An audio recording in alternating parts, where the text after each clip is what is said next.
je ne sais pas, oui, donc Bernard et Christian vont nous rejoindre, je pense.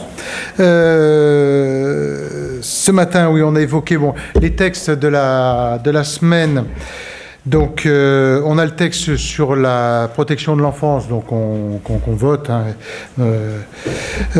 Ensuite, sur le crime organisé, on a deux volets dans ce texte. Un volet sur la lutte contre le crime organisé et le terrorisme, avec un certain nombre de mesures qui vont plutôt dans le bon sens que l'on souhaitait. Je pense aux mesures sur les fouilles, sur le recueil des données de connexion, sur les possibilités de rétention, sur les contrôles d'identité, etc. Il y a des mesures qui ne vont pas suffisamment loin. Je pense à celles sur les retours du djihad et les contrôles du retour des djihadistes. Et puis il y a le volet pénal où, là en revanche, on est vraiment en opposition. C'est-à-dire concrètement, il n'y a pas de rupture avec la politique pénale de Madame Taubira. Et puis, des rédactions, on autorise les aménagements de peine en fonction de la densité de surpopulation en prison. C'est-à-dire on arrive à quelque chose d'assez invraisemblable, c'est-à-dire que s'il y a trop de monde en prison, eh bien, on favorise les aménagements de peine. Donc, ça reviendrait à dire qu'il faut que le prisonnier choisisse une prison surpeuplée, comme ça, il est sûr d'avoir plus d'aménagements de peine. Donc, tout ça est assez invraisemblable. Donc, on a décidé d'attendre la fin de la semaine, de voir comment le débat va se passer en séance publique, et on prendra une position de vote la semaine prochaine, puisque le vote solennel est mardi prochain, donc on prendra position mardi en réunion de groupe. A priori, il y aurait une position commune. Je pense, oui. Je pense, oui. Je pense, oui. Je n'ai pas senti qu'il y avait de... on verra comme à chaque fois. De toute façon, on est sur des sujets où il y a bien sûr liberté de vote, mais je pense qu'on n'a pas de mal à avoir une position commune là-dessus. Enfin, bon. Ensuite, sur le texte travail, là, les choses sont claires. De toute façon, il n'y a pas de texte. Donc, ne demandez pas la position sur un texte qui n'existe pas. Ensuite, concrètement, c'est quand même moi, je l'analyse comme une vraie humiliation de Manuel Valls. C'est-à-dire que c'est toute sa méthode, son action sur les coups de menton, la politique des coups de menton qui est sanctionnée.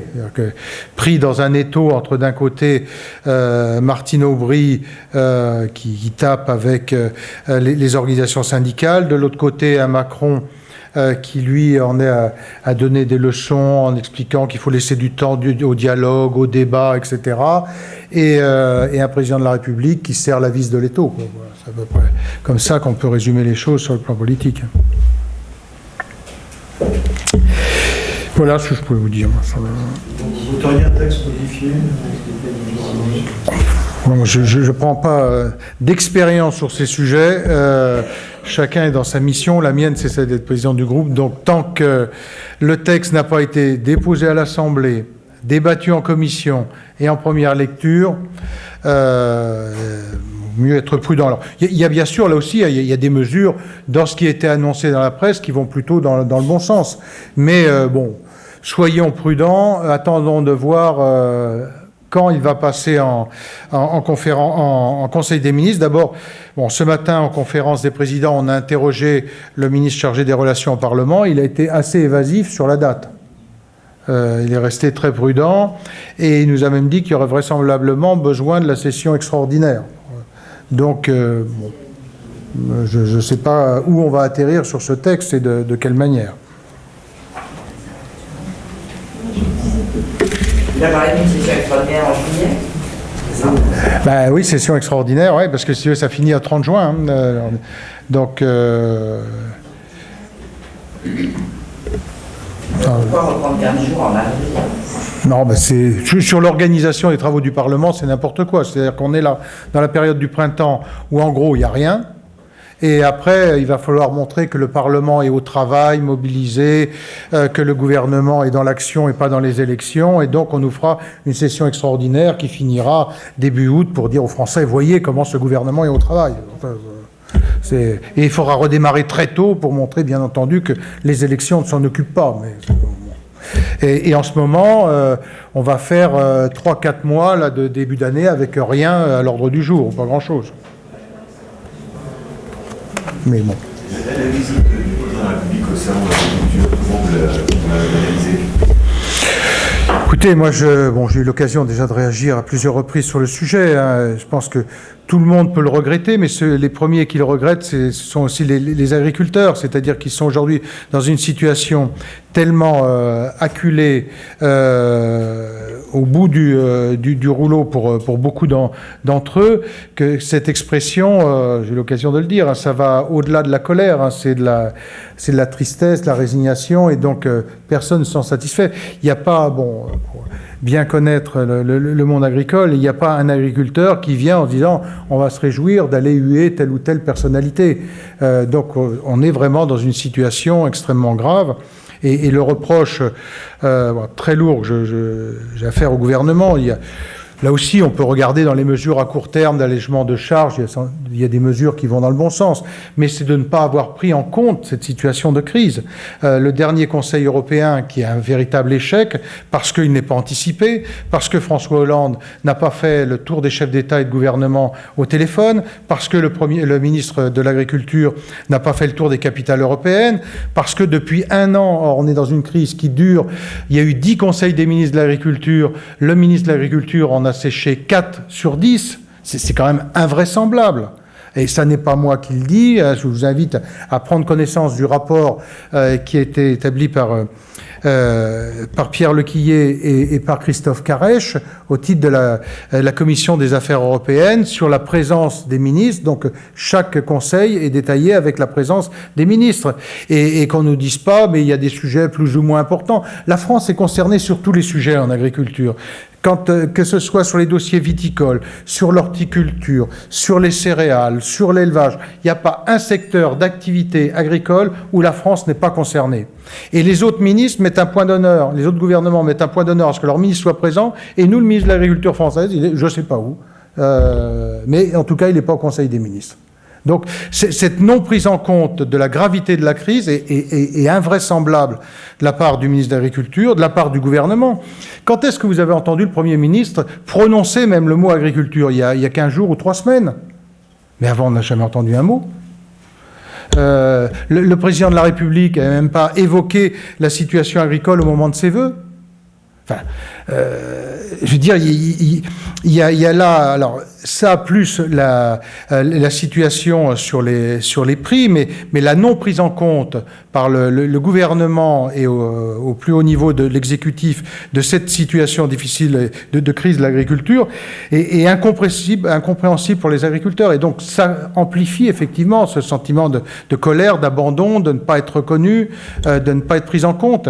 Et sur là aussi, sur les soutiens à l'agriculture, je ne cesse de le rappeler, quand on parle de soutien et des aides européennes, ces aides européennes, elles bénéficient à 16 ou 17%, j'ai plus les chiffres exacts, des actifs en France, puisque c'est ce que représentent les actifs qui dépendent de l'agriculture et du secteur agroalimentaire.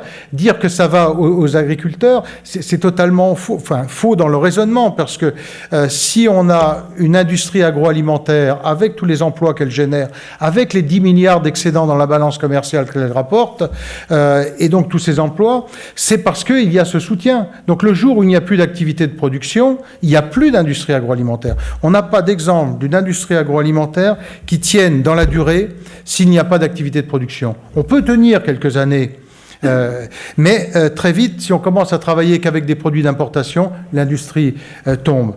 Et en face de ça, on a un réseau de grande distribution qui aujourd'hui ne prend pas ses responsabilités. Je veux dire, la logique de la course au prix bas pour faire gagner du pouvoir d'achat est une erreur. Parce que lorsqu'on est dans la course au prix bas, on détruit des emplois. On ne fait pas du pouvoir d'achat. C'est se tromper que de faire cela. On détruit des emplois et on est dans une spirale infernale. Donc tout ce ressenti, eh bien, avec la puissance de la crise, ressort au salon, et les témoignages et les réactions que vous entendez, c'est lié à cela. Mais personne, bien entendu, ne se réjouit de ça. Est-ce qu'il faut changer la loi LME de 2008 là ? Moi, je pense qu'on peut toujours regarder et aménager les choses. Rappelons que cette loi... rappelons que sur cette loi, elle a permis d'éviter les marges arrière, de supprimer, du moins en partie, parce que bon, toujours être prudent là-dessus, le système des marges arrière, c'est-à-dire qu'on avait la loi Galland auparavant, qui interdisait de vendre à perte. Et donc, quand vous achetez un produit 10, vous ne pouvez pas le revendre 9, donc vous le revendez 10 en disant « je fais du prix coûtant », mais en réalité, vous refacturez à l'arrière des services particuliers en disant « mais votre produit, on vous l'a mis en tête de gondole, et donc ça coûte tant. Ou vous avez livré X palettes en retard, on fait une réexpédition, ça coûte tant, on vous le facture. » Et c'était ce système-là, donc la LME permettait de mettre en transparence l'ensemble de ces données, et puis elle a également amélioré les délais de paiement. Mais moi je pense que le système n'est jamais parfait, que bon, simplement les critiques que j'entends aujourd'hui, on se dit mais qu'est-ce que ce gouvernement a fichu depuis 4 ans ? Si vraiment tout était lié à la loi LME. Donc, personne ne détient la vérité, mais je pense qu'on peut améliorer les choses, notamment sur le plan contractuel. Qu'on entende un peu la grande distribution. Je veux dire, M. Michel-Édouard Leclerc, on ne l'entend plus en ce moment. Hein. Or, moi je considère qu'il y a une responsabilité partagée et qu'il faut aussi que le consommateur accepte de payer davantage ses produits alimentaires. Et il faut avoir le courage de tenir ce discours, de respecter l'acte de production. Quand on respecte l'acte de production, on respecte les emplois et on ne détruit pas des emplois. À vouloir toujours avoir tout moins cher, on détruit des emplois. Alors, j'ignore pas, et c'est souvent l'argument qu'on oppose, qu'il y a des concurrences avec les importations, etc. J'entends tout cela. Simplement, sur la grande distribution, personne ne va faire ses courses à Londres, à Berlin ou ailleurs. On les fait dans un rayon de proximité. Donc on peut, sur une base contractuelle, avec la grande distribution, les industries agroalimentaires et les producteurs, arriver à faire reconnaître, et c'est d'ailleurs une des demandes des organisations agricoles, de prendre en compte le facteur de coût de production dans l'élaboration du prix et faire la transparence sur l'étiquetage et notamment sur le prix payé aux producteurs. Mais vraiment, l'absence à Bruxelles est impardonnable, à la fois à l'égard du ministre de l'Agriculture, mais également du Premier ministre et du Président de la République. Hein. Souvenez-vous comment on caricaturait Jacques Chirac sur les questions agricoles, mais il y avait une voix qui était entendue. Comment on a caricaturé Nicolas Sarkozy en disant qu'il était en hyperactivité à Bruxelles, mais il y a une voix qui était entendue. On a aujourd'hui un président de la République qui est totalement inaudible. C'est bon ? Oui, enfin, c'est même la politique de la désertion, là, c'est pas celle de la chaise vide. Bien tenté. Bon, c'est bon ?